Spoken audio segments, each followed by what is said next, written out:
when you started doing makeup tutorials and everything, was that somehow, and what I love about that story is you set out to be a TV anchor, right? Like that's what you wanted to be. Then you go into PR, realize that being behind camera doesn't work.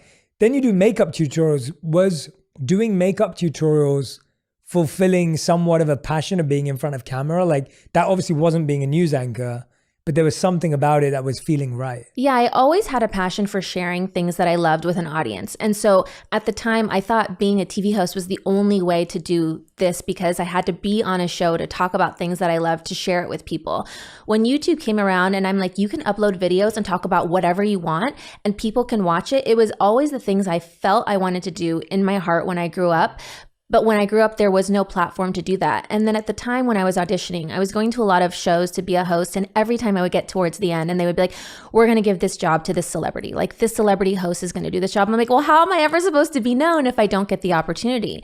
With the internet, we're in such an amazing place where we can take our careers into our own hands. There's no one to tell us no. You can create the content. And if the audience is there and people want it, they will show up. They will watch, they will download, they will follow, they will listen. And so it was everything I wanted in this new platform. And it finally gave me a place where I wasn't getting told no in an audition, that someone didn't have to say yes to me, and I could prove and show that I had this audience online. And so I love it so much, and it was everything I wanted to do when I grew up. I just didn't know that's what it was. And I always had a love for beauty, and my dad used to take me to beauty counters. So growing up with my dad, he didn't know how to do my hair or my makeup, so he would take me to department stores, and he would take me to an Estee Lauder counter and say, okay, here's my daughter, like, can you show her how to use hair and makeup? Can you show her what products to buy? Because he had no idea. What a great dad. I know, he was the best. Yeah. And so that really was my love of beauty from a really young age. And so I started learning about beauty from the experts, these people at counters who were telling me about products. And that was in middle school and high school. And then I took that love into creating tutorials for myself and then starting our own brand. That's such a great story. And I'm so glad we're doing this like background journey, because I feel like I think about this all the time.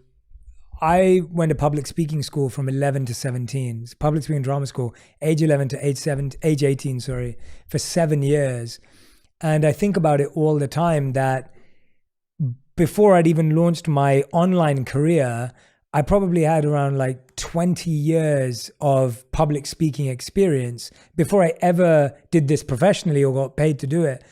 And I think that when I hear your story of like, as a little girl, like going to a beauty counter, learning about not just how to put on makeup, but which brands were doing well and why, and then skin tone and color, and then maybe looking for gaps in the market. Like you get such a real grassroots experience that no one else can get just by looking at what we have today. I feel like grassroots learning, there's nothing better than that. Do you feel like there were things then that you were like, one day, like... Yeah, I think at the time, I remember learning how to contour in high school before it became trendy like years later. And I remember I was at a MAC counter and they were like, this is what like drag queens use on stage. This is what they use in stage makeup. This is called contouring. You use this brush, you use this powder, you put it right here. So when you're on stage, your face really stands out. And I can remember this person telling me at a MAC store how to do this step. And it's something I still do in my makeup every day today. And here we are like 15 years later from when they taught me this. And so I loved learning from them. And so it was so great, but you don't know it at the time. And I think in life, every job and every experience, whether you end up doing that job long-term or not, you really do learn something from each of those things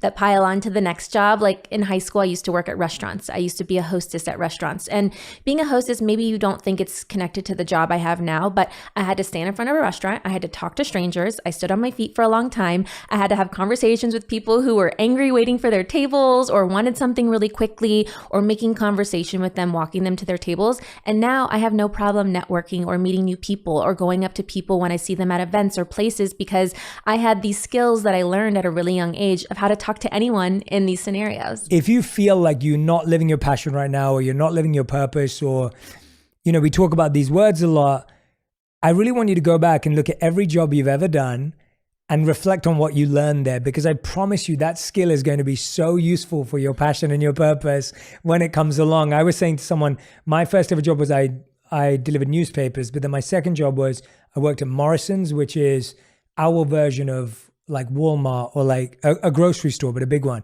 And I remember just stacking shelves, and everyone's like, well, what did you learn then? I'm like, I learned how to memorize what was in every aisle. If anyone asked me where anything was, I knew exactly which aisle it was in. I learned how to turn up to work on time and leave on time. And I learned that overtime, you got paid more. Like you learn so many basic things. And what you just said, you learn how to work with different people. I was 15 years old and I learned how to have a boss and how to have a good relationship with my boss. And all of these techniques and skills that you would never learn in a textbook, you never learn at school.